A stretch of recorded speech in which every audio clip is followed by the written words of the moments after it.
Hello, welcome to the channel Why Stories. Enjoy watching. In the hospital morgue, there was an eerie silence. The cold of death permeated through the walls. Alejandro slowly walked down the corridor, still not realizing this wasn't a dream and that all of this was happening to him. At the office of the pathologist, he was greeted by an investigator, a psychologist, and a forensic expert. Senor Gutierrez, hello. Please forgive us for having to talk to you under such a sorrowful circumstance. Identification is necessary. Alejandro, not listening to anyone, quickly entered the room where his wife Natalia's body had been brought. Sometime later, he emerged as a completely different person. With an unsteady gait, like a drunkard, he made his way to the exit and, lowering himself onto the snow-covered asphalt, howled like a wolf who had lost his chosen one. Natalia! My God! Why? Medical students, upon hearing this inhuman mournful cry, shuddered and huddled together behind their teacher, who, as if nothing had happened, continued to dissect the body and philosophically remarked, "Get used to it, you'll see more of this in our line of work." And turning around, he looked at the frightened students. "Everyone on your feet? Well done." In the 8th group, we had to use smelling salts to wake 2 of them the day before yesterday. So, who can tell me what needs to be done in such a situation?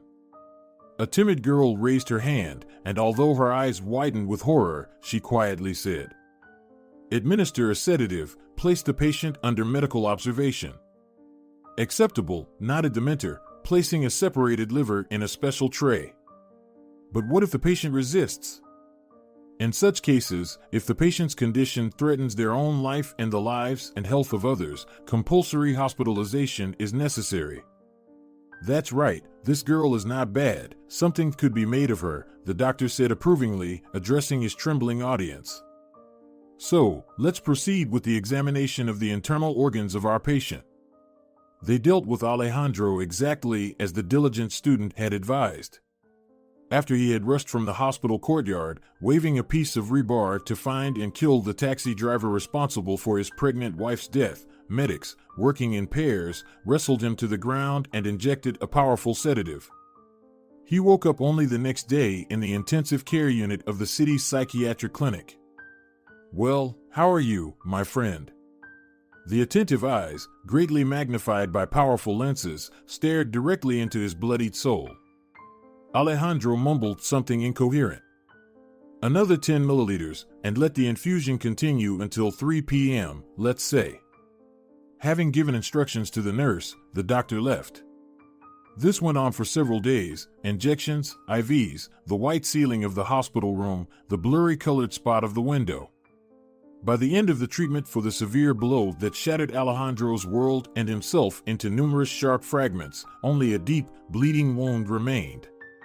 It hurt so much that breathing was difficult, but he no longer posed a threat to other people, those who, in some unknown way, continued to behave exactly as they always had, talking, laughing, eating, drinking, walking, and breathing, without even suspecting that one moment, one wrong move, could destroy everything they had, forever.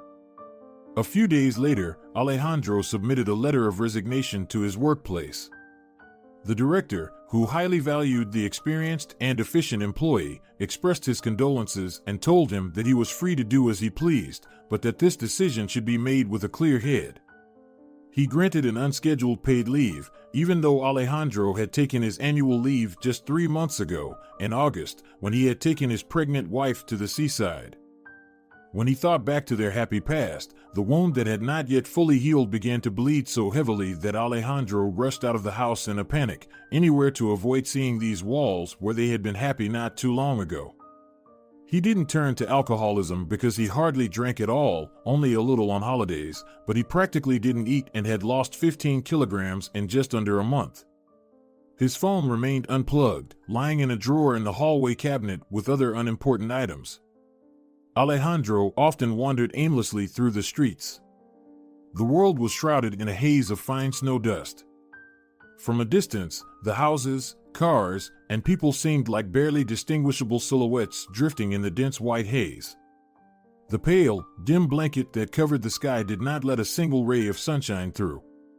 It's a good time to stick head in a noose. A wild and piercing thought suddenly visited Alejandro, and despite its monstrous nature, it seemed appropriate and even tempting.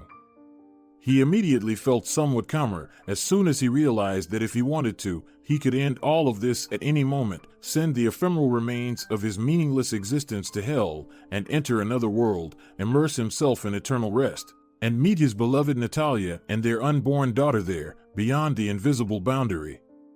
Yes, that would be wonderful. And only one tiny but persistent thought itched at him, not allowing him to fully embrace these blissful plans. What if it's not true? What if there's no peace for me even there? Raised by a strict and devout grandmother, Alejandro, who had lost his parents at an early age, had absorbed the religious beliefs imposed on him about heaven and hell, about how an upright Christian should behave, and about the fate awaiting suicides who dared to stray from the God-ordained path. But what's the point? Alejandro agonized, wandering aimlessly through busy streets, winding alleys, past city squares filled with sleeping trees and fallen leaves. We, like blind kittens, crawl and flutter about, not knowing or understanding what awaits us. And so, slowly ambling and tormented, Alejandro found himself by the river. He hardly paid attention to his surroundings or knew where he was. He descended to the water and walked onto an old pedestrian bridge connecting the upper part of the city and the lower part, known as the creek in the local parlance. The creek was mainly populated by small private houses that had once made up the entire city before the war. The bridge was narrow and practically deserted, with only a few passers-by hurrying to shorten their route, emerging from the thickening twilight, and a kind-hearted old lady was tossing bread to the ducks, leaning on the rickety railing. Alejandro hardly noticed anything. He just kept walking and walking, wherever his eyes took him, without thinking about his destination or the end point of his journey. Near the end of the last span, something disturbed him, as if an intruder were persistently knocking on the firmly closed doors of his thoughts. Alejandro winced in annoyance, shrugged, and glanced around. Blinking, he attempted to shift his focus on the reality, trying to pinpoint the source of the annoying noise. After a couple of minutes, standing and listening, he realized the irritating sound was coming from the bank, somewhere very close.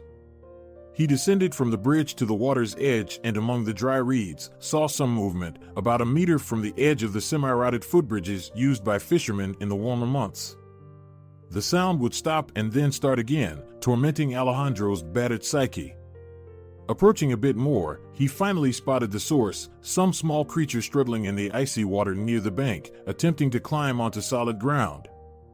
Desperate attempts were accompanied by sharp, crying screams. That's how those enduring hardships cry out in hopes of rescue. This poor soul was lucky, salvation had arrived.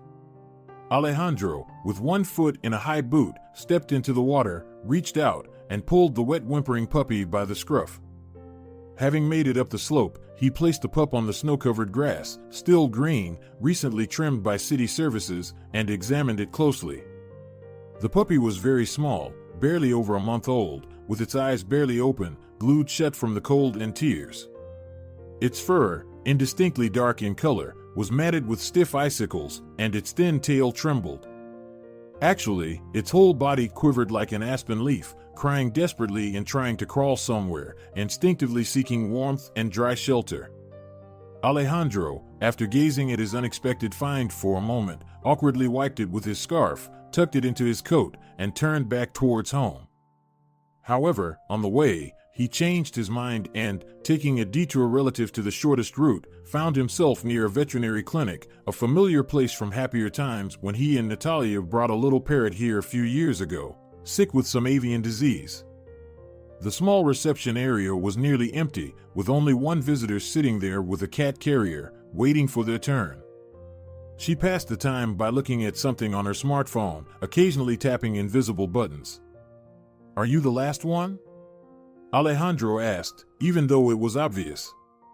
Yes, the woman nodded without taking her eyes off the small screen.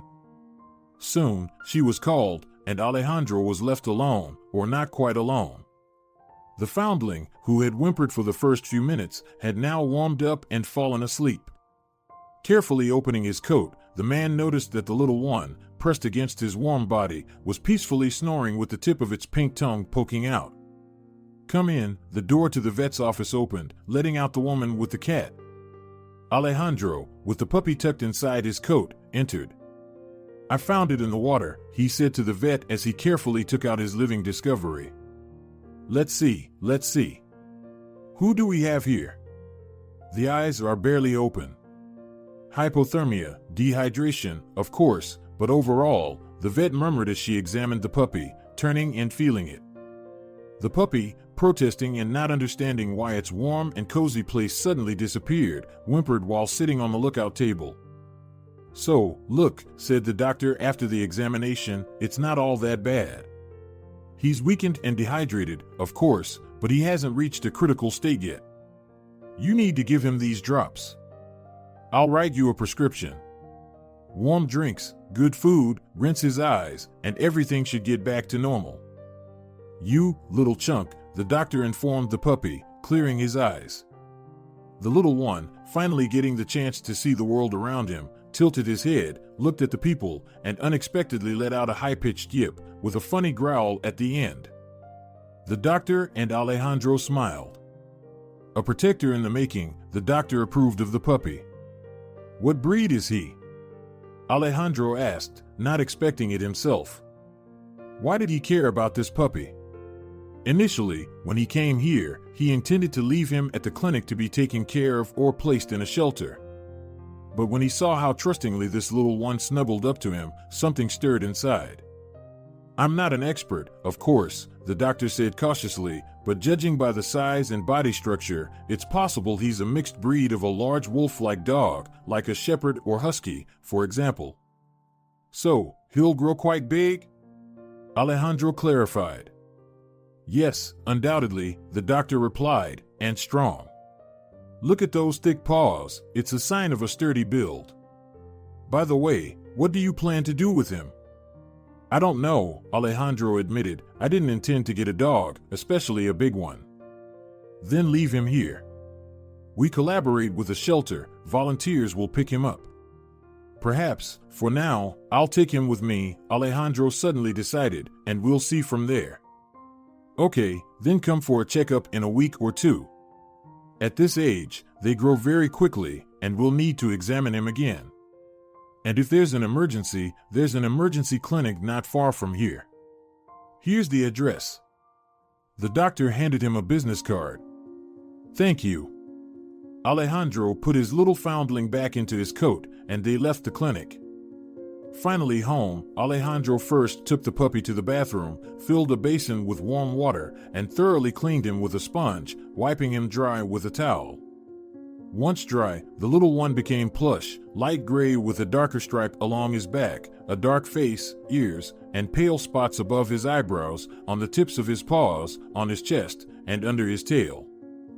"Huh, you're pretty handsome as I see," Alejandro said, smiling. The puppy wagged his thin tail, coiled it into a little circle, and, with a comical stride, hopped closer, settling by Alejandro's leg. He raised his head and yipped again, this time without any growling. "Well, hello there." Alejandro picked him up, and the puppy, reaching out to his face, quickly licked his cheek with his warm and soft tongue. "Oh, you silly one," he petted the little guy. "You must be hungry," Alejandro suddenly realized. He went to the kitchen, poured some milk for the puppy, and the little one eagerly and quickly lapped up every last drop. Late in the evening, with the foundling pup snuggled up on the carpet at Alejandro's feet, peacefully snoozing, his plump belly exposed, the sole inhabitant of the empty house sat in a thoughtful contemplation in his armchair, gazing out into the darkened windows. There was minimal lighting in the apartment, except for a small hallway lamp. The curtains were open, allowing an unobstructed view of the quieting city. "I found a puppy today. I almost thought about ending it all, but he wouldn't let me. Forgive me, Natalia. We'll be together again when the time comes," Alejandro thought sadly. These nightly conversations with his deceased wife were now his only solace, along with this four-legged little one, saved from certain doom. As if hearing his melancholic human thoughts, the puppy whimpered in his sleep and twitched his paws. Still putting up a fight, little warrior? Alejandro said to him and, leaning over, gently stroked his tummy. The puppy calmed down and fell silent. They sat like this almost until dawn, and Alejandro didn't go to bed. He hadn't slept in the bedroom for a long time, where not too long ago, it had been warm and cozy with his wife. He slept on the couch in the living room, and sometimes, like tonight, in the armchair. Early in the morning, the puppy woke up and, whimpering, started wandering around the room. Alejandro, too, woke up from a brief restless sleep, and upon seeing the puppy's distress, picked him up, put on his coat, and stepped out into the frosty November air. He placed the little one on the grass by the entrance, and the puppy immediately relieved himself. Good job, Alejandro praised him and started walking ahead. The puppy followed along, sometimes whimpering if the human walked too fast. They walked for about half an hour before Alejandro decided that it was enough for such a little guy and turned back home. Returning inside, he fed his new pet, had some coffee himself, and then lay down on the couch. For the first time since the terrible tragedy, he slept a deep and relatively peaceful sleep. He woke up when the pale autumn sun was already high in the hazy sky, peeking through breaks in the drifting cottony clouds. He lowered his legs from the couch, and his heel was immediately licked. "Wow, are you going to wash my socks now?" Alejandro laughed. "Well, let's go have lunch." As it turned out, it was almost dinner time by the clock, and both of them enjoyed a meal of scrambled eggs with canned meat and had their choice of either coffee or water. From that day on, their life rhythm was set: eat, and then you can sleep, sleep, and then you can eat. Of course, Alejandro still missed his deceased wife, but at least thoughts of suicide no longer plagued him. He felt responsible for the life of another living being, one who depended entirely on him. The days passed, and the puppy grew before Alejandro's eyes. In almost a year, the small, clumsy pup transformed into a long-legged, well-built canine adolescent. He had small, erect ears like a husky's, a slender, slightly fluffy tail, jauntily curved upwards like a saber, and observant dark eyes. Soon, Alejandro realized that his tail-wagging friend was incredibly smart. An opportunity to understand this came during a walk. In the morning, as they were running, the dog got distracted. Alejandro heard him barking and rustling in the distance in the bushes. He tried to call out, no response. He approached, intending to express his disapproval for such improper canine behavior when he saw a human leg sticking out from under the bush. Alejandro whistled with concern and, leaning over the person lying there, felt a faint pulse. There was a weak, trembling beat. The dog was circling nearby, whining anxiously. The person under the bush was incredibly heavy, and it proved extremely challenging to move him higher. Moreover, the thought occurred to Alejandro, moving an injured person without knowing what's wrong with them is not a good idea. "Sit here," he said to the dog, "guard, and wait for me. I'll be back soon." And he left to find help. Anyone familiar with raising puppies would understand how difficult it is for an untrained young dog to understand what's required of them. However, this dog understood and did as his owner commanded. Alejandro himself couldn't explain why he had acted this way, leaving the dog with the injured man. But it turned out to be the absolutely right decision. Climbing up the slope, Alejandro asked the first passerby to call the police and an ambulance, explaining the situation. He hadn't taken his phone out of the drawer. Then he encountered a pair of patrolling police officers in the park. "Please come with me," he said to them. "There's a man down in the bushes, unconscious." As they approached the scene, they heard loud and angry growling and muffled shouts. When they got closer, they saw quite a spectacle. Two dubious-looking individuals were circling around the unconscious man, and the dog, bristling and baring his teeth, was defending the fallen person. Seeing Alejandro, the dog barked joyfully and intensified his retaliatory attacks. When the police arrived, the individuals fled downhill toward the river. One of the police officers chased after them, shouting at Alejandro, "Set your dog on them." The other officer knelt beside the man lying in the bushes. Alejandro commanded his shaggy friend, "Go get them." And the dog, as if waiting for that signal, shot off like an arrow in pursuit of the fleeing criminals. In about 10 minutes, it was all over. Medical assistants arrived for the injured man, and he was taken to the hospital.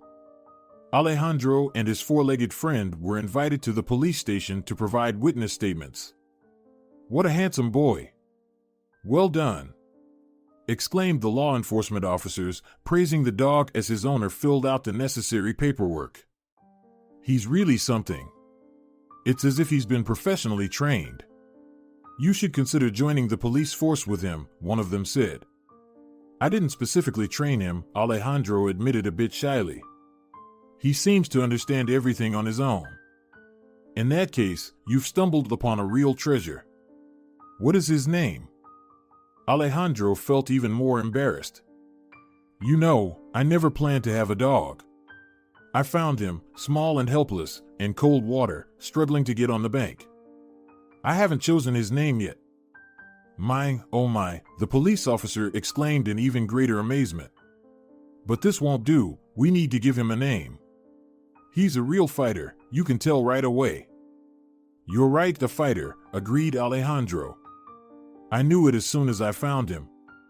He struggled and screamed to survive, resisted till the end." "Let's call him Fighter then," the policeman decided. "So we'll record it in the protocol for you," he addressed the dog. Citizen Senor Alejandro Gutierrez, with a dog of an unknown breed by the name of Fighter, assisted in apprehending 2 pickpocket thieves. "Do you already know who they are?" Alejandro asked.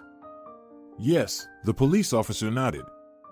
"We've known their identities for a while, but catching them in the act has proven difficult, those quick rascals. But now your Fighter has helped us." "Good boy, smart one," he said to the dog again. The newly named dog politely thumped his tail in response. "Thank you very much, we won't detain you any longer," the policeman finally said. "If you ever decide to put this wagging tail to service, feel free to join us. We'd be happy to have such dogs in our K9 unit." "Goodbye," Alejandro bid farewell, and he and Fighter walked out onto the street. The next day, Alejandro returned to his previous job. His work involved a lot of traveling around the city and the region, overseeing couriers and warehouse workers. He decided to take Fighter with him. The smart dog quickly adapted to his new lifestyle. After breakfast and a walk, he would go out to the yard with his owner, jump into the front seat next to the drivers, and spend the entire day accompanying Alejandro. When Alejandro was busy, Fighter didn't interfere or whine. He stayed nearby, patiently waiting for his owner to finish. Sometimes, he would briefly wander off for his canine business, but always stayed within earshot. A simple whistle from Alejandro, and loyal Fighter would dash back to the car. Running up, he would wag his tail joyfully and look into his owner's eyes. "Hello, boss, I'm here, I'm right here, waiting for you, you're finally back." A few days later, Alejandro received a call from the police station during his lunch break. "Good day, the victim, whom you and Fighter found in the park, would like to see you. He's being discharged from the hospital today and asked us to find you." The next day, during their lunch break, the friends arrived at the clinic. Through the tall glass windows of the waiting room, Alejandro spotted a tall elderly man sitting in the lobby. "Sit, Fighter," he commanded the dog. "Wait for me here. I'll be back soon." The dog patiently waited. His owner entered through the white door and then appeared on the other side behind the transparent, solid partition. Fighter knew it allowed him to see but not pass through. Behind the partition, his owner and another person, whose scent Fighter couldn't detect from here, shook hands and spoke, just like people do. Then the white door opened again and released his owner, but also the other person. Now Fighter recognized his scent. It was the same person who needed help in the park. "And here you are, my protector," addressing Fighter, old man said. "Thank you, my friend." And, leaning down, he patted him between the ears. Fighter endured the excessive familiarity with dignity because his owner didn't mind, and he even politely wagged his tail. Then the man left, and they also departed. In the evening, Alejandro poured himself some coffee and also prepared a cup for Fighter, who had picked up some human habits during this time, like drinking coffee with milk. He told his shaggy friend about things he hadn't heard, being on the other side of the transparent barrier. You know, Fighter, it turns out he's a wealthy man. Plus, he's not in the best health, his heart is acting up. It's unclear why he decided to run alone in the lower park. If it weren't for you, he might never have run again. Yes, you're a good boy, Fighter. A good boy. Well, that's that. So, our saved man wasn't feeling well, stumbled, rolled down the hill, and fell into the bushes. The hospital diagnosed a heart attack. You found him in the nick of time. And now they've invited us to work for him as security. Me as the head and you as my assistant. That's the situation, Fighter. They promised to pay a lot. I'm not sure if we need it, though. Let's think about it, okay? The dog, who had been attentively watching Alejandro during this mostly one-sided conversation, flattened his ears and barked softly. That's what I'm saying, let's sleep on it, the owner agreed. Meanwhile, spring had firmly established itself. Young April had melted almost all the snow, cleared the gloomy sky, and painted it with a bright, joyful shade of azure. But for Alejandro, this change brought back the dull ache that hadn't gone away yet. It was time to put a permanent monument on his late wife's grave, replacing the simple wooden cross. One day during the week, he and Fighter drove to the appropriate workshop, where Alejandro ordered a mourning monument. That evening, he finally took out and turned on his phone, which he hadn't touched since the tragedy. 3 new messages immediately popped up. Alejandro, taking a deep breath, tapped on the pop-up window. 3 messages from Natalia, expressing her love and the desire to order 2 large pizzas for the evening, along with a request to buy some peaches. She really loved peaches, especially when she was pregnant. She was. A heavy lump formed in his throat, and treacherous shivers ran down his spine. Without looking at the screen any longer, Alejandro decisively erased the entire message history and deleted the conversation. Then, he lay down on the couch, facing the wall, and fell silent. His faithful Fighter, who had been sitting quietly on the side all this time, silently crept closer, sniffed the smartphone lying on the table near the couch, let out a faint whine, feeling that it had upset his owner, and nestled his smart muzzle on Alejandro's shoulder. After some time, the owner turned around, stroked Fighter's head, and the dog gently licked Alejandro's tear-moistened face, whimpering softly. It's okay, Fighter, it's okay, the owner said, petting him. Everything's fine. But the next day at work, an unpleasant surprise awaited him. They sent all the employees home. What, Alejandro? You don't follow the news? His co-workers were surprised. They declared quarantine. There's a global epidemic, a virus. I don't keep up with it, Alejandro agreed. What's there to look at? And for a whole month, they stayed indoors with Fighter, only going out when absolutely necessary, and even then, not closer than 100 meters from home. These were the harsh new rules, and it turned out that dog owners unexpectedly found themselves in a more advantageous position. People without dogs were only allowed to go out to the store or the pharmacy. And everyone, absolutely everyone except dogs, had to wear protective masks. But Fighter didn't like this situation at all. Accustomed to freedom, he followed Alejandro with his tail, whimpering and looking into his eyes, as if asking what was happening and why they were cooped up. It's a pandemic, buddy, his owner explained. A virus, damn it. It's awful what's going on. During this month of isolation, Alejandro considered accepting Don Marquez's offer, the unlucky runner they had unintentionally saved. He felt sorry for Fighter, who was forced to spend whole days in a stuffy apartment. At their new job, they were promised a separate house on a huge controlled territory. Since going to work was unnecessary now, they only needed to remotely oversee the warehouses. Alejandro contacted the potential employer, obtained all the necessary permits to travel by car somewhere other than the pharmacy or hospital, and, with an ecstatic Fighter in tow, set off on the designated route. The owner of the vast estate greeted them in person. Clad in a protective suit and helmet-like mask, he looked more like an alien than an ordinary person. "What times we live in," Alejandro thought. "Good day, Don Marquez," he said as they shook hands, and the man smiled joyfully while speaking through the mask, which made his words sound muffled, like a bad phone connection. "I hope you'll like it here." Suddenly, a deafening barking erupted, and a large, snow-white dog appeared on the lawn in front of the big house, growling menacingly at the strangers. Fighter flattened his ears and assumed a waiting position. The fur on the back of his neck bristled, and his tail stood upright. However, when the approaching dog got almost nose-to-nose with him, he changed his stance, grinned, and wagged his tail, displaying complete loyalty. "What's this?" Don Marquez chuckled. "Didn't expect this, did you? And you, naughty girl, why did you jump over the fence again?" "Huh? I'm talking to you." The beautiful white dog tucked her fluffy tail, crouched low, and wriggling her whole body, crawled toward her owner, apologizing for her actions. The security guard ran after her. "I'm sorry, for heaven's sake, Don Marquez. I didn't watch her closely enough. We really should tie her up, she jumps like a swallow." "No need to tie her up," the owner cut in. "No need to torment a living being. Let her roam like that. Look, now she's found a friend. It'll be more fun for them together.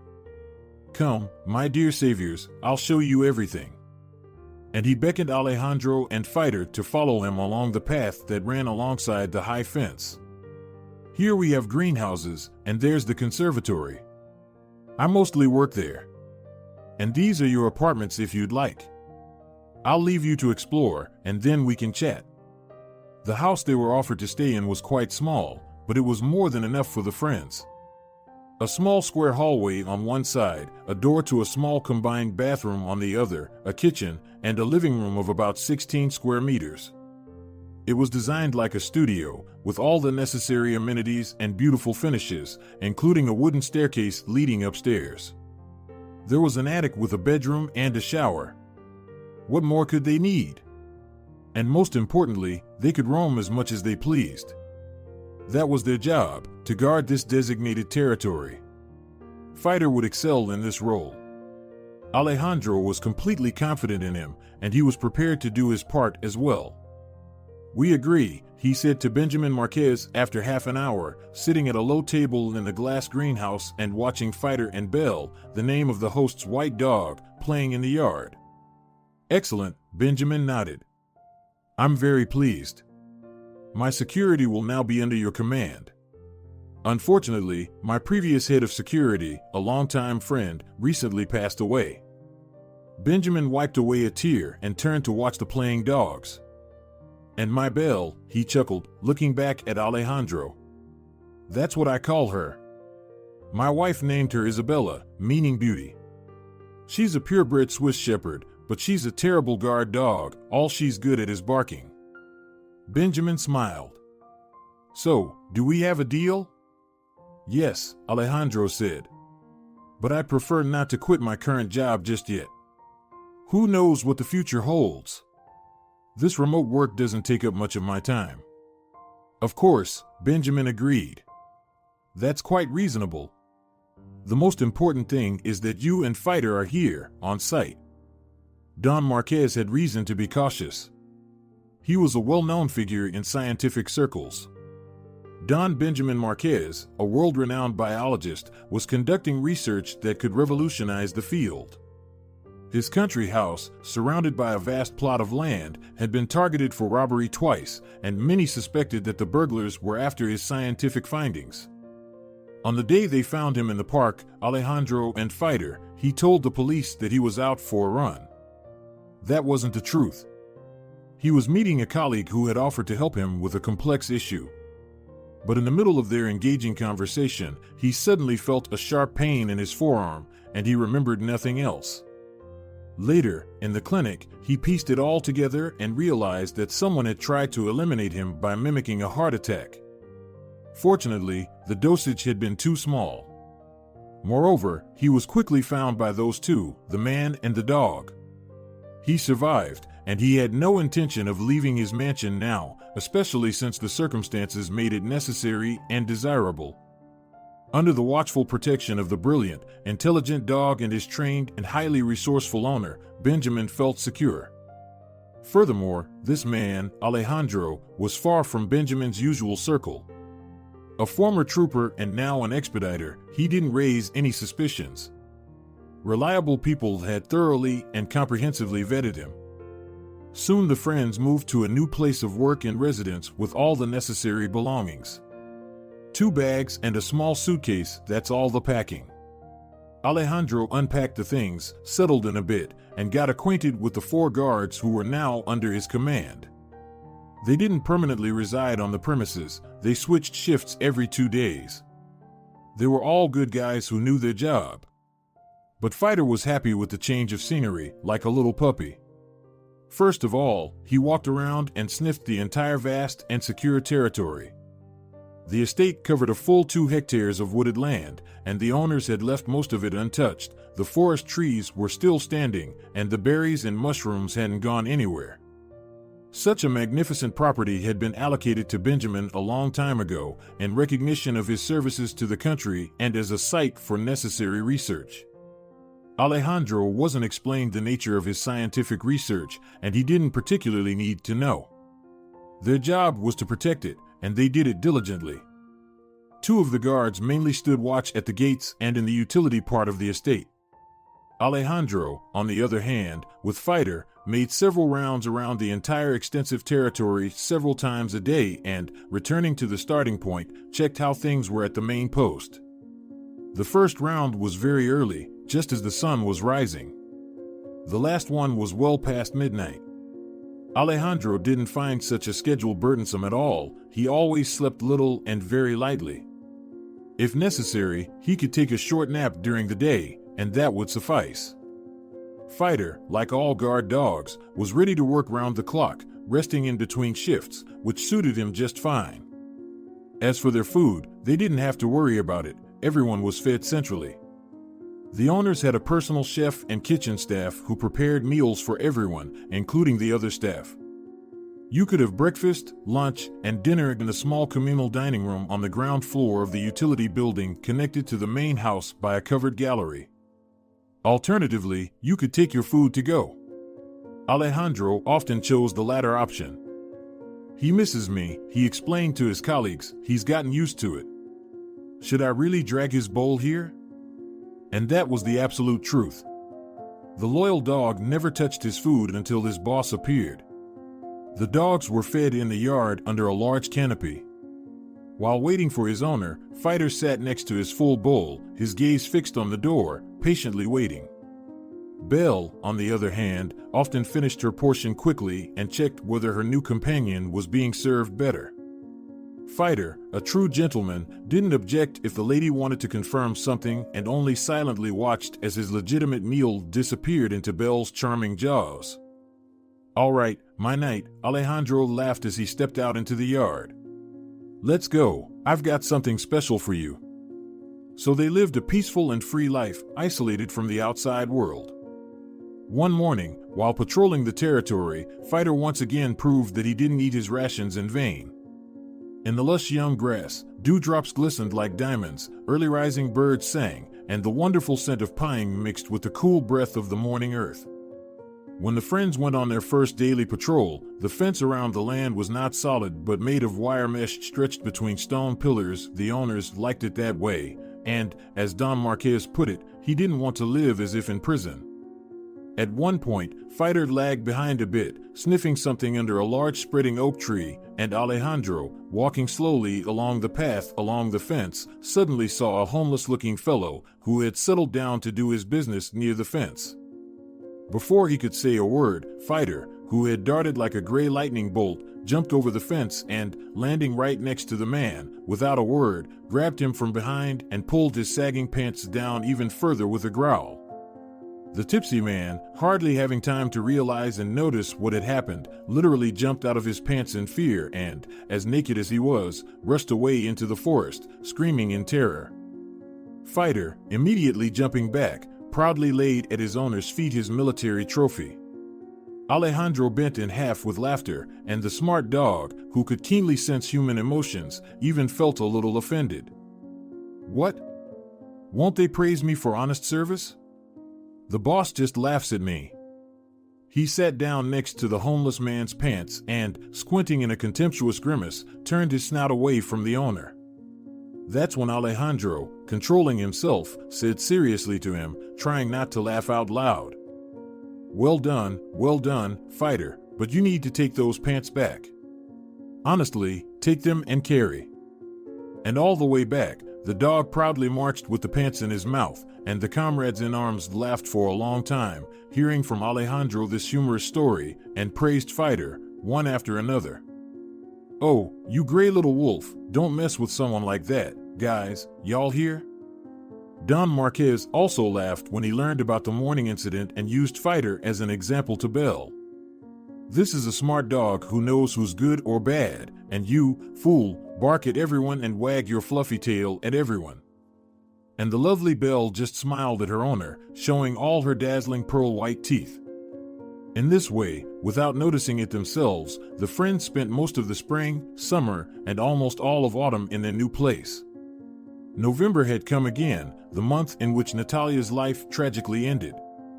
On this sad anniversary, he was gloomy and uncommunicative, didn't come for meals, and answered his comrades' questions with monosyllables, blaming it on a headache. Poor Fighter, sensing his owner's mood, followed him like a careful shadow, occasionally nudging his wet nose into his palm. In the middle of the day, Alejandro couldn't bear it, excused himself from Benjamin, and went to the cemetery, leaving Fighter on guard, instructing him to wait for him and protect. He stood for a long time at the fence near the newly erected monument, talking to Natalia, as was his habit, and to their unborn daughter. Well, hello, my dear. How are you all? Fighter and I are doing fine. We now live in the countryside. He enjoys the beauty and space here, but for me, it doesn't matter where I am without you. Alejandro sighed heavily. We have a pandemic here. Things are bad. Hospitals are a nightmare. People are brought in by hundreds and thousands. Sports complexes are converted into hospitals. I've rented out our apartment for now. Nice people have moved in, tiny ones, so don't worry, Natalia. And he talked to his wife for some time, sharing the latest news. When he returned to his post, Alejandro found an ambulance car in the yard. It turned out that Benjamin's wife was being taken to the clinic. The insidious virus had made its way here. During the commotion, Alejandro took Fighter into his house, which was unusual, but the dog seemed restless, peeking out the window, until the owner scolded him. So the offended dog lay down by the door, nervously twitching, listening to the sounds coming from the street. When the ambulance left, Alejandro released him. It was time for dinner, and contrary to his usual behavior, the dog darted to the door leading to the dining room. Alejandro was amazed.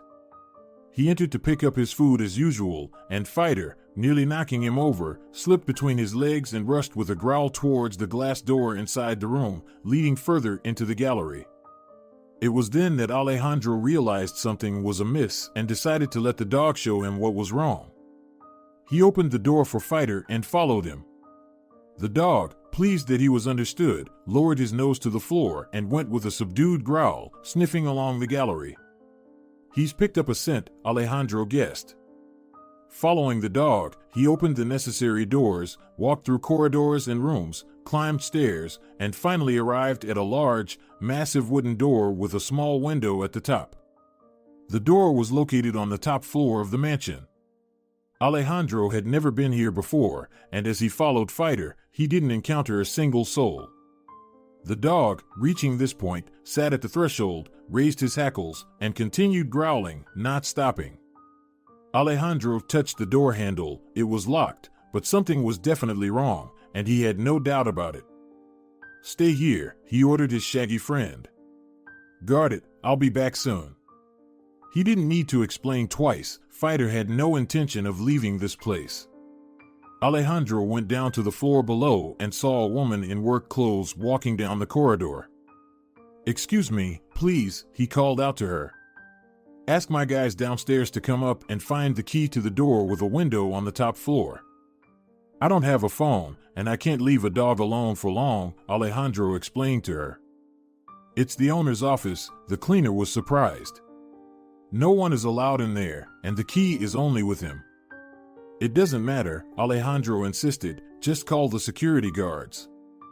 All right, the cleaner nodded and went down the stairs. As soon as she disappeared from view, one of the doors on the second floor swung open, and Don Marquez himself appeared on the landing in his home attire, with a robe thrown over it. He looked sad. Alejandro, he exclaimed, what are you doing here? Fighter led me upstairs, the young man explained. He was so eager to get inside and worried, so I decided to personally check what's going on. Now he's sitting by your office door and growling. Let's go see what's there, Benjamin worried. No, Alejandro protested, you shouldn't go there, it's too dangerous. Give me the key. The guys will be here soon, and we'll assess the situation. All right, Benjamin reluctantly agreed, returned to the room, and brought a bunch of keys. This one, he pointed to Alejandro, but I request that you take personal responsibility, there are valuable documents in there. Of course, Alejandro nodded. Don't worry. Footsteps on the stairs were heard, and Hugo, one of the guys from the street post, appeared. You called for me? He inquired. Mateo stayed downstairs. That's right, Alejandro approved. Come on, we need to check the office. The two of them went back up 2 flights of stairs and found Fighter still in the same alert posture, sitting by the door. When he saw his owner, he wagged his tail a couple of times and then lowered his muzzle back under the door, sniffing something and growling threateningly. All right, Alejandro whispered. I'm going to open the door, I'll go in, and you stay outside to guard the exit. Understand? Hugo nodded in agreement. Alejandro inserted the key into the lock and turned it 1 full turn. The lock creaked quietly, and the door swung open. A flimsy lock, Alejandro thought, but Fighter had already burst inside, sticking his snout through the gap in the door. Inside the large room, without hesitation, he rushed to tear down the curtain, leaping around frantically. A shot rang out from behind the curtain, and the dog, yelping, collapsed on the parquet floor. Alejandro cursed himself for not bringing any weapons or a phone from the house. He had only gone for dinner. Leaping onto the swaying curtain, he shouted to Hugo. Come here. Hugo didn't lose his composure, and a few seconds later, he and Alejandro were wrestling the young man hiding behind the curtain to the ground. The police arrived fairly quickly, as did the ambulance and veterinary care. The criminal was taken away to a well-known place behind bars, while Fighter and his owner were taken to a 24-hour clinic for our smaller brothers. Fortunately, the bullet had hit the dog in the shoulder, and no vital organs were damaged. Alejandro spent almost the entire night in the veterinary clinic's waiting room, waiting for the operation to finish, and then waiting for his loyal friend to wake up from anesthesia. During this time, nearly the entire staff had expressed their admiration to him, both as a pet owner and for having such a brave dog. You've raised him so well, the female doctor told him. Coming out after the surgery, many dogs in his condition, like after car accidents, for example, behave either aggressively or go into shock and fear everything, trying to bite doctors and resisting treatment. But yours, even though he was in acute pain, managed to lick my hand while I was giving him an injection. He's like that, Alejandro agreed, smiling. Brave and kind. I named him Fighter. What a darling, the doctor exclaimed. How about a shorter nickname? A nickname?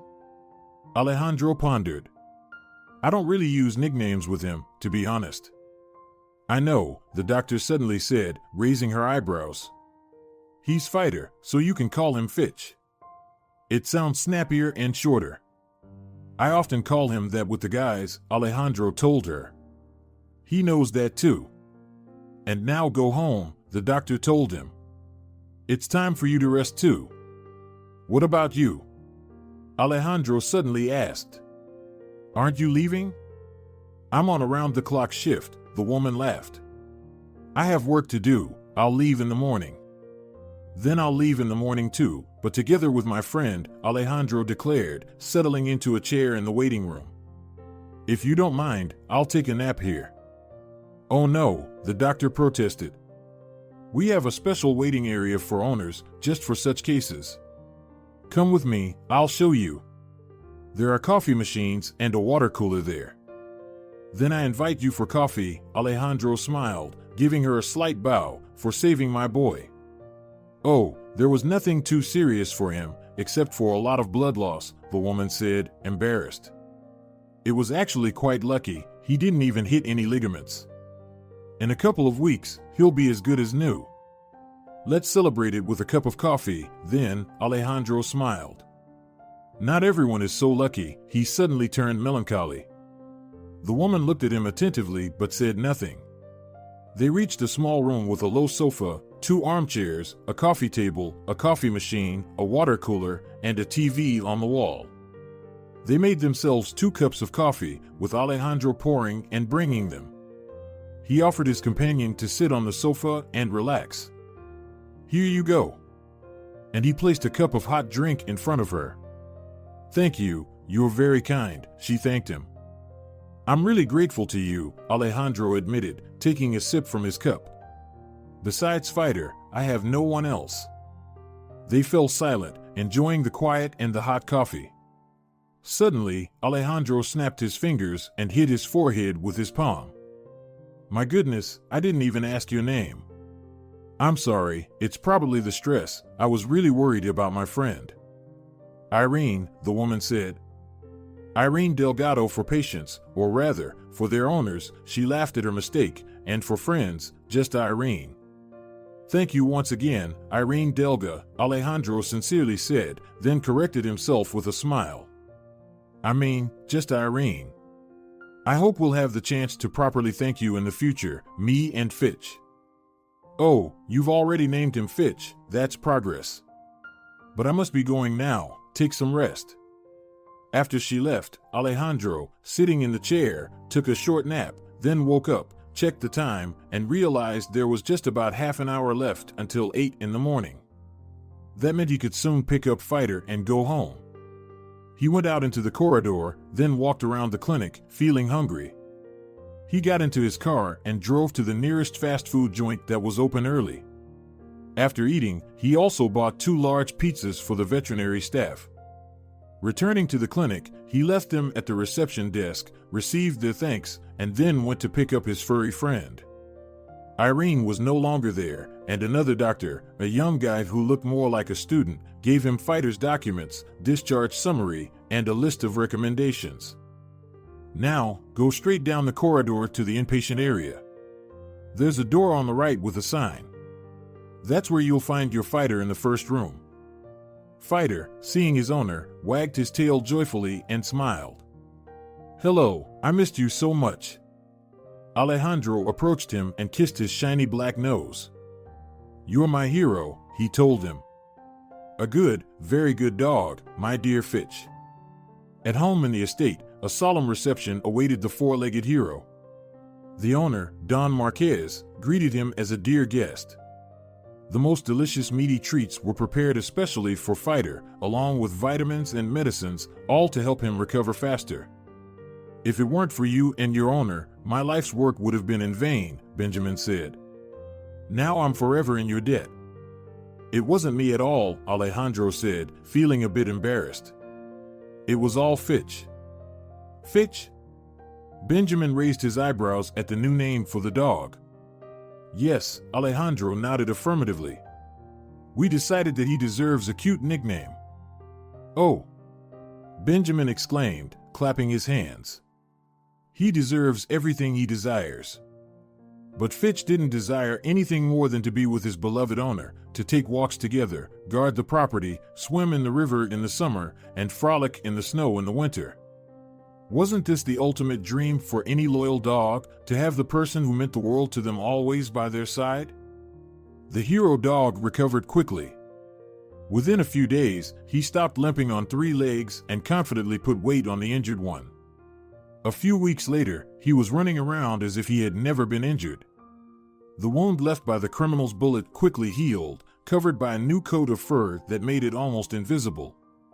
And as for the estate owner's security team, with the exception of Alejandro and Boy, they had a thorough debriefing. "How did you let this scoundrel slip through?" Clearly, he didn't crawl through the fence, the security team was grilled. "We didn't see anyone from outside, except for the doctors and paramedics who arrived with the ambulance," the guards defended themselves. Further investigation, with the involvement of the police who interrogated the apprehended offender, revealed the following: an armed spy infiltrated the house by disguising himself as a paramedic.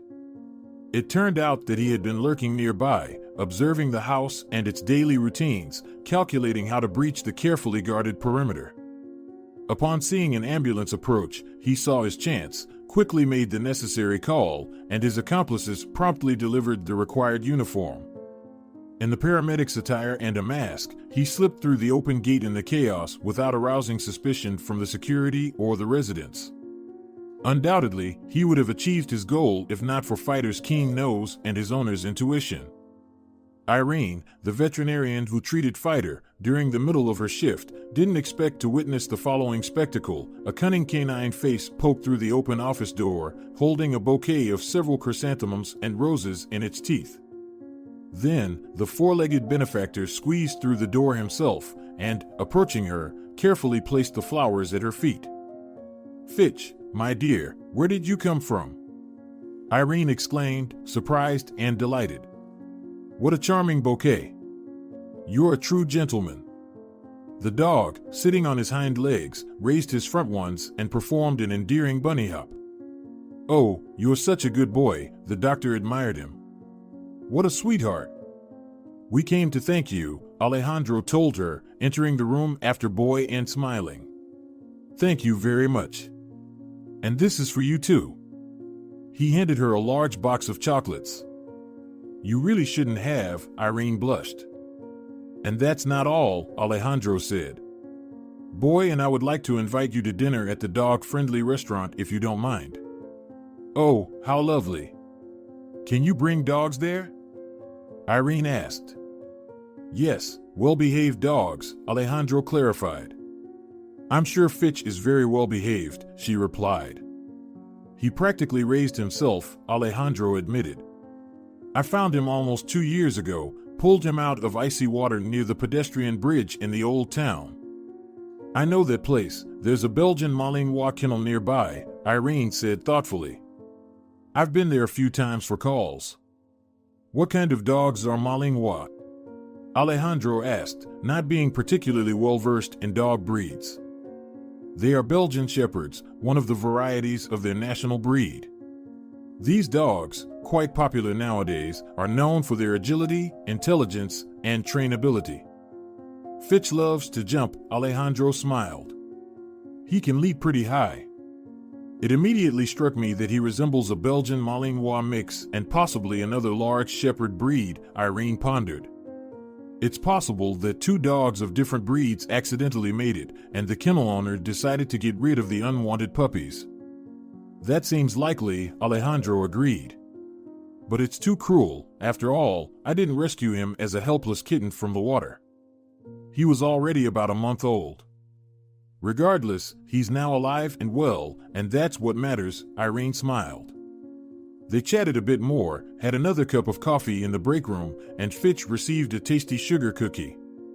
Then, Alejandro and his loyal friend bid farewell to Irene and left, confirming the date of the upcoming dinner for the following Friday. Irene stayed to finish her shift, and for the first time in many years, she felt that life wasn't an endless black streak. Once, she had been happy, loved, and now, all that remained was her job. A good job that she had always liked. From early childhood, Irene had dreamt of becoming a veterinarian, treating cats and dogs, parrots, and guinea pigs. And her dream had come true. She had come from a small village to a big city to study, aspiring to become a new Dr. Dolittle. She also dreamt of opening her own veterinary clinic one day and naming it not just anything but Dr. Dolittle. She studied well at the university and worked as an orderly in a real human hospital in the evenings. Overall, she saw all sorts of things, but it didn't deter her from her chosen profession. She always felt more sorry for animals than people. In the trauma hospital where she worked, young Irene soon met a male surgeon, a very attractive man almost twice her age. Passion engulfed the young student, and she dove into it with all the youthful enthusiasm and unwavering faith in her beloved. Initially, Senor Romero was very gentle and attentive, paid for her rented apartment. It was on his insistence that Irene moved there from the student dormitory. He bought her various expensive items, often visited her in the new cozy nest, and at work in the hospital, they would lock themselves in the dressing room to relieve stress between shifts. As a result, after a few months of such passionate relationship, Irene became pregnant. She still remembered the dialogue that took place between her and her beloved when she told him about her condition. A child? He didn't seem overly surprised by this fact, but he didn't show much joy either. Let me schedule an appointment for you with Reese next week. She will do everything that's needed. Everything that's needed? Irene didn't understand. Oh, how naive and silly she was back then. Well, yes, Eugene nodded. I'll talk to her tomorrow. Irene thought he meant a gynecological examination to make sure that everything was fine with her and the future baby. So, without any second thoughts, she came to the appropriate office a week later. Delgado? The sad elderly gynecologist was a true professional. Yes, Irene replied timidly. How far along are you? The woman asked while arranging some intimidating-looking instruments on the spotless sheet. About 4 weeks, I think.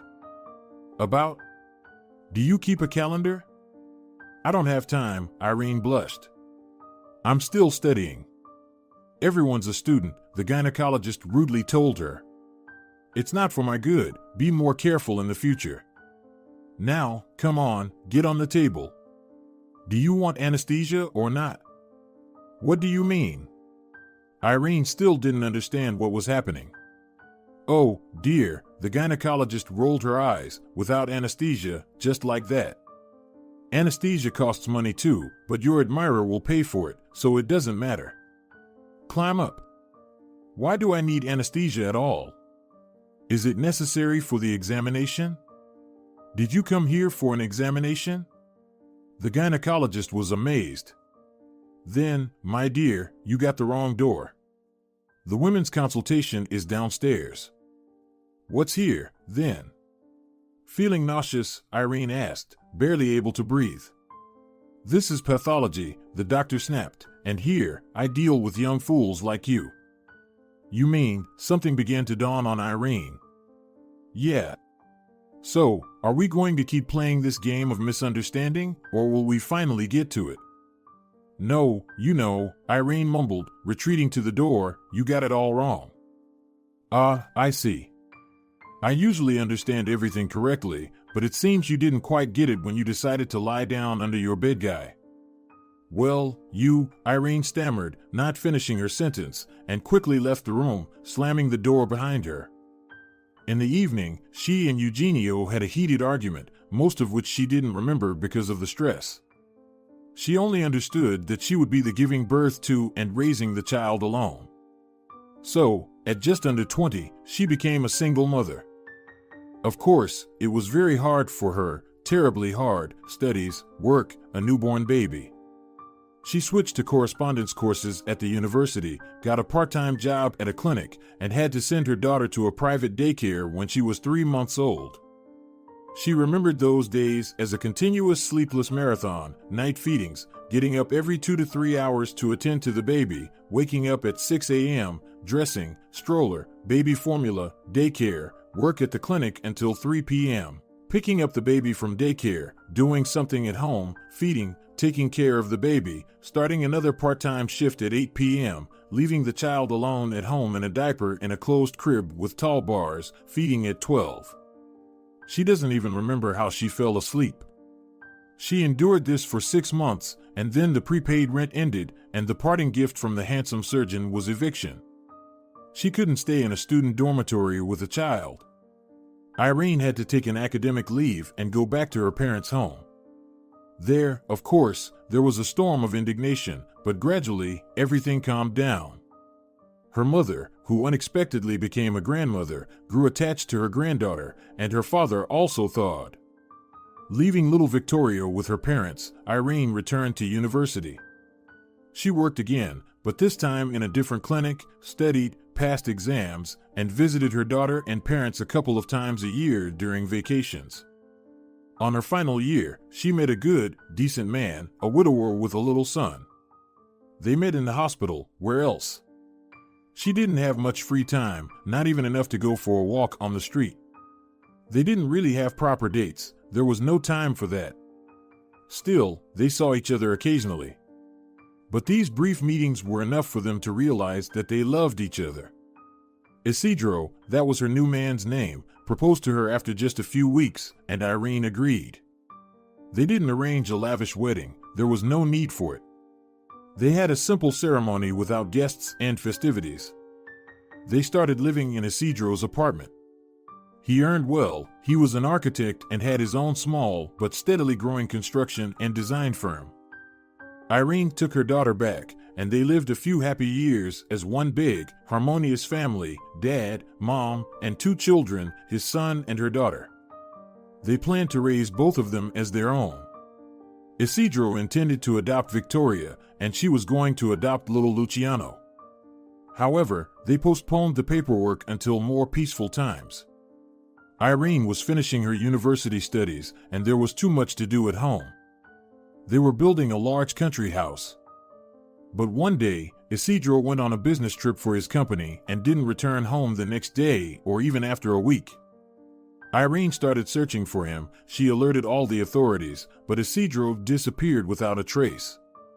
They only found his car by the river with his belongings scattered around. According to the investigators, it might have had something to do with his business, and he must have crossed someone. To say that Irene was in shock would be an understatement. She simply didn't want to live, couldn't breathe. She sent her children to her mother, locked herself in the apartment, and just lay there, staring at the ceiling, waiting for her own death. Her mother saved her, worried that her daughter wasn't answering calls. Irene hadn't eaten or drunk anything for several days and didn't react to anything. She was placed in a social center sanatorium where they helped people in such situations. There, she gradually regained her composure. This is who we should learn from, Irene thought, taking care of the unfortunate dogs and cats at the veterinary clinic. Learn the joy of life, the joy of one's existence. While we are alive, we can share the one thing that no one can take away from us: ourselves. Even the most insignificant, destitute being can share their love with another creature. That's the meaning of life in self-sacrifice. Such thoughts made Irene feel better. The bitterness and disappointment from losing her loved one gradually turned into joy at the opportunity to give herself to someone, to share her warmth, care, and life. She returned, reintegrated into society, and got a job as a veterinary intern at the clinic. After some time, having confirmed her qualifications, she began practicing independently. Victoria, her daughter, and Luciano, Isidro's son, lived with their grandmother, Irene's mother, and Irene herself would visit them on weekends. She intended to adopt Luciano because besides her, he had no one left. On Friday, towards the end of her work shift, Alejandro and Fitch arrived, dressed nicely and in a cheerful mood. They brought her a funny cactus in a pot with arms sticking out in different directions, resembling a cute little gnome. The 3 of them got into the minivan and headed to a restaurant where a table had already been reserved. There, they had a wonderful, very joyful, and positive evening, sampling dishes from the menu and laughing at Fitch, who sat on the couch next to them, looking puzzled and whining as if to ask, "What's all this?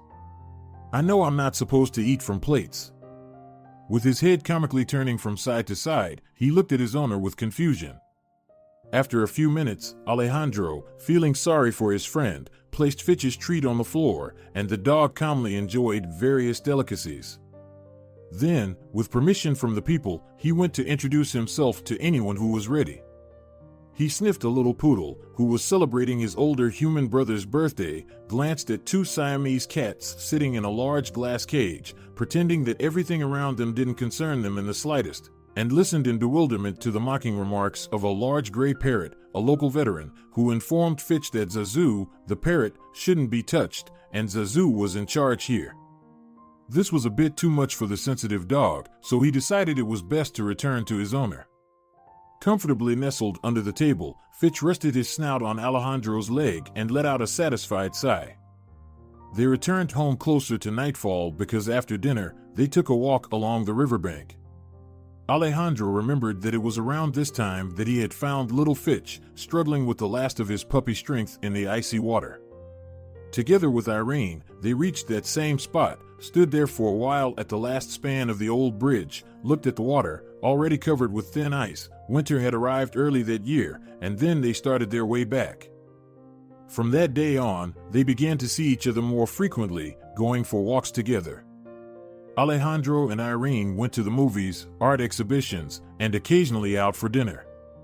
They also visited the shelter where Irene had finally healed from her tragedy. They volunteered, brought food for the animals, and walked some of the more sociable dogs. Fitch, who usually jealously guarded his owner from other dogs, didn't object to this pastime. It was as if he understood that these less fortunate dogs needed their support.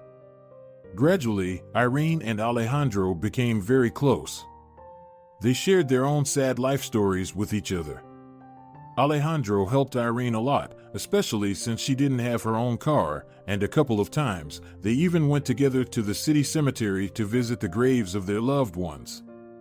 Then Alejandro got to know Luciano and Victoria, and they spent weekends at Irene's mother's house in the countryside. Fitch didn't leave the children's side and played with them all day long. The kids were very happy, and they considered these times as special occasions. Alejandro felt that with Irene, it wasn't just friendship, but about becoming something more to each other than just friends. There wasn't even any talk of it. They carefully observed their personal and visible boundaries, mutually respecting the fragile trust that had developed between them. Apparently, the time had not yet come for them to experience their resilience anew, to connect themselves with invisible threads to a new person. 3 months passed.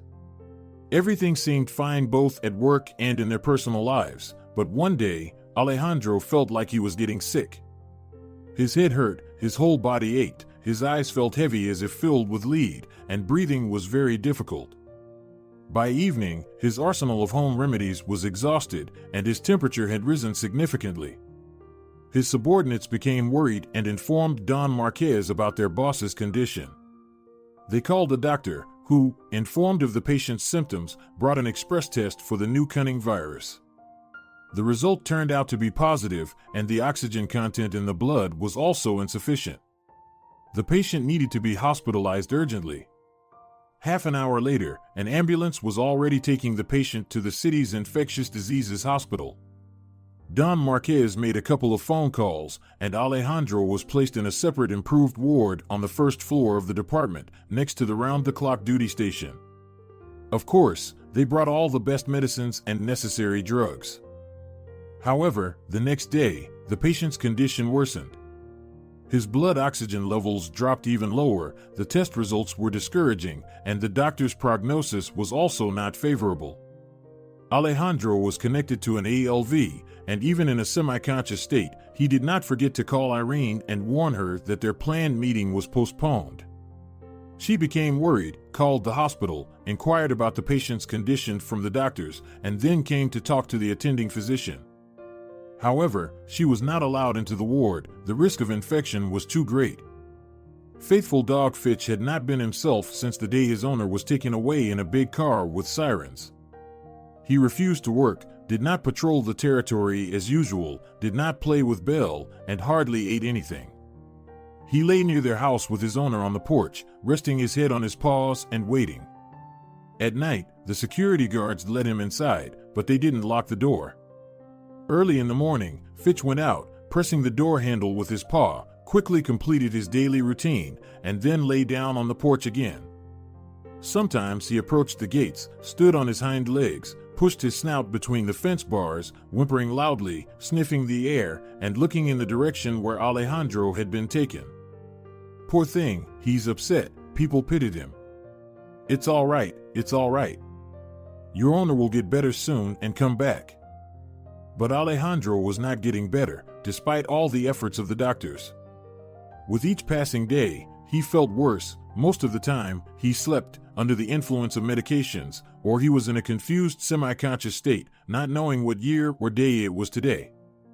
About a week or so later, he seemed to be getting a little better. He even called Irene and asked her to bring Fitch so that the dog, who had been suffering all this time, could calm down a bit and see him, even if only through the window. Irene did just that, came and brought Fitch with her.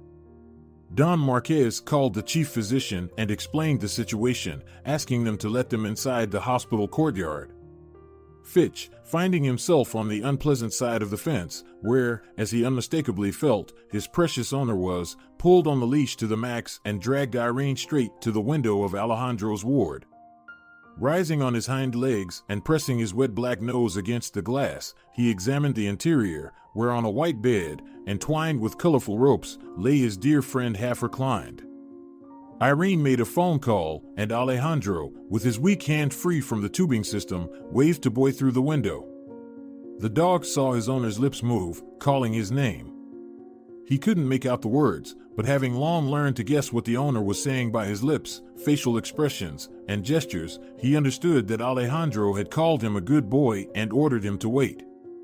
Well, an order is an order, and the smart dog obeyed, allowing them to take him back, even though he really wanted to stay right here under the window, just in case his owner needed him. Irene took him home, and there, for the first time in many days of Alejandro's absence, he even agreed to eat. From that day on, the entire life of the smart dog was filled with anticipation of his owner's return. Fitch saw that his friend was alive. He understood that he couldn't come to him right now.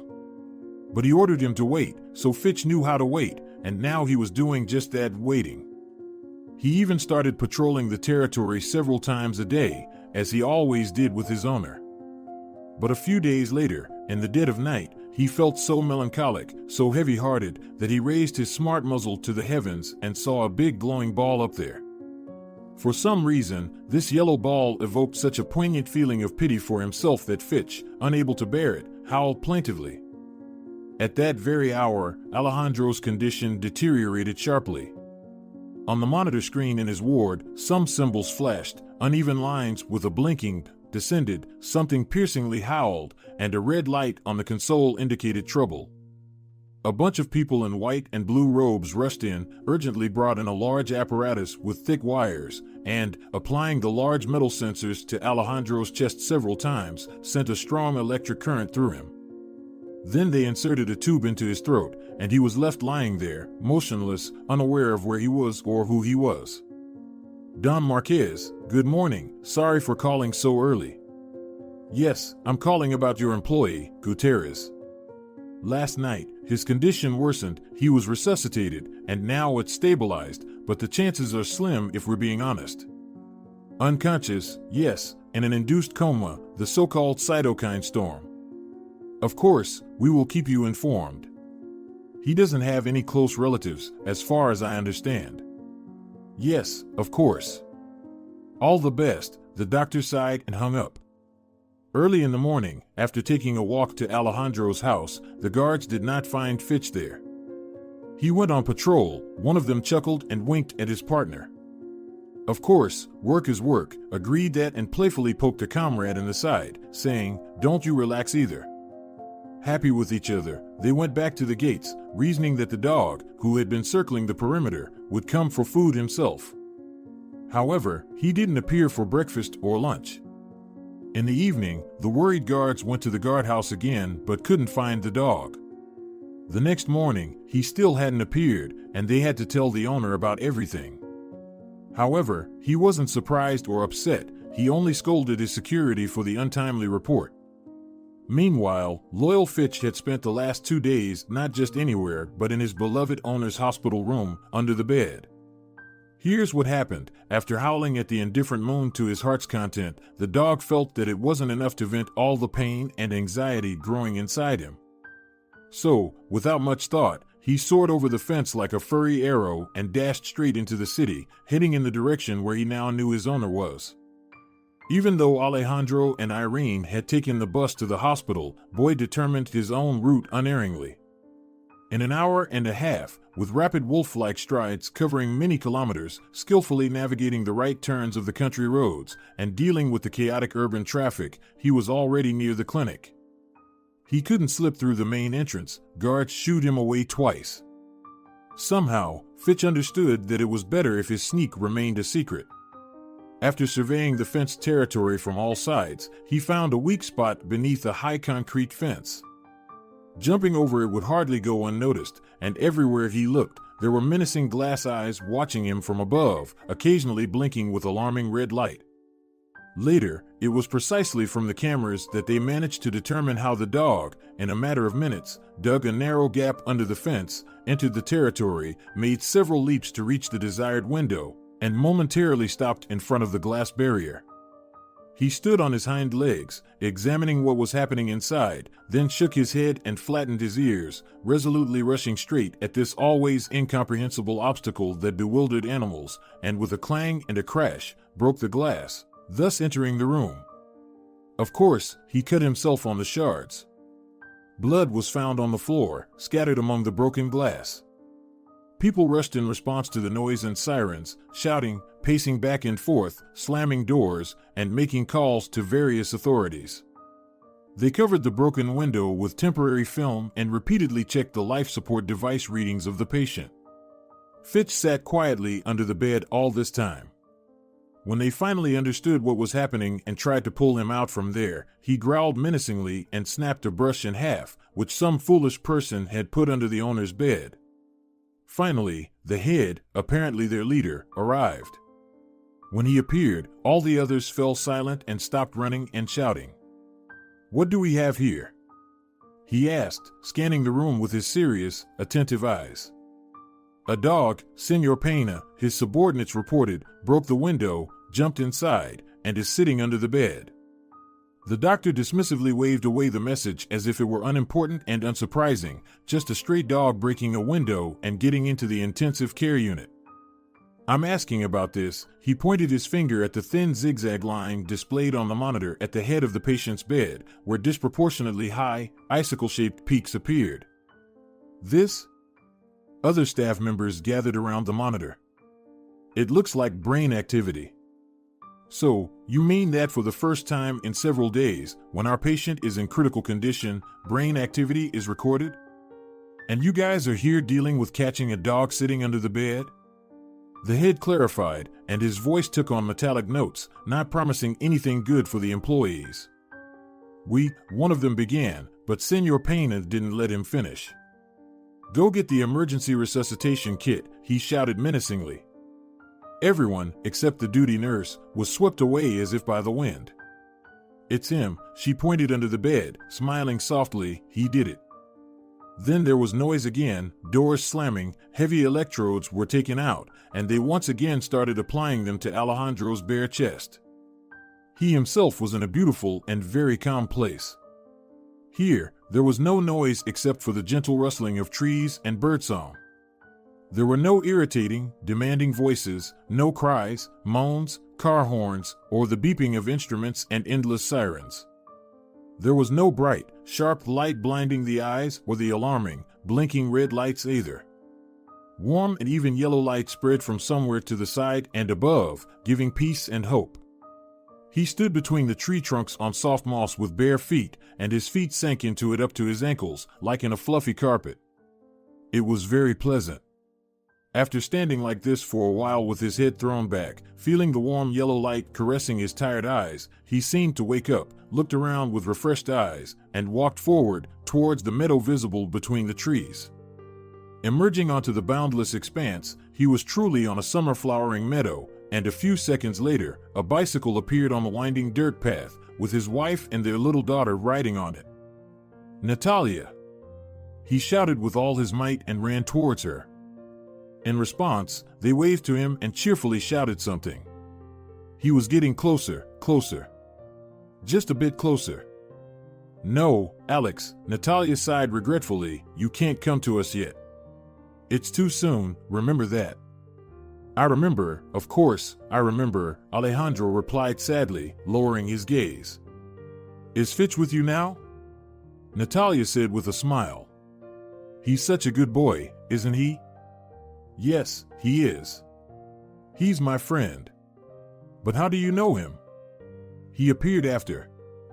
Alejandro looked at his wife in surprise. Goodbye, Alex. Goodbye, Natalia smiled, hugged their daughter, and rode off on her bicycle along the path. Fitch will definitely help you, he promised us. He's your angel. Wait for me, I'm coming with you. Alejandro stood there, bewildered, unable to move. It's still too early for you to come to us, Alex, Natalia's voice echoed in the air. It's still very early, so be happy. Alex, someone close and gentle softly said and gently took his hand. The colored spots trembling before his eyes gradually took on more or less clear shapes, and he saw that he was lying in a hospital bed in the intensive care unit, and Irene was sitting in a chair next to him, smiling at him, and not just her alone. Fitch, the good, wonderful, shaggy boy, was here too. He placed his gray, intelligent head on the edge of the bed and licked his owner's hand, murmuring something softly. Irene, Alejandro whispered with great effort, his tongue barely moving, marry me. Yes, she replied softly, squeezing his hand with her small palm. Yes, I agree. They got married a week after Alejandro was discharged. Boy passed away at the end of March on his owner's birthday. Irene, an experienced veterinarian, could never determine what had happened to him. But Alejandro knew exactly what had occurred, though he never told anyone, not even Irene. All night, as the dog slowly faded away, barely breathing, he sat next to him. Just before the end, he leaned in close to his beloved friend and whispered in his ear so that no one else could hear. Send my regards to Natalia and our daughter, Fitch. Take care of them, and don't be sad, because we will definitely see you again. In the clinic where Alejandro had been treated, nearly dying and coming back to life, he became a hospital legend, thanks to the story of a dying patient and his loyal dog. A month after Alejandro and Irene's wedding, Snow White Belle gave birth to 5 healthy puppies. One persistent little fellow stood out, plush as a teddy bear, light gray with a stripe along his back, a dark muzzle, and ears. And, of course, they named him Fitch in honor of his heroic and beloved dad. If you're enjoying it as well, leave a like and subscribe.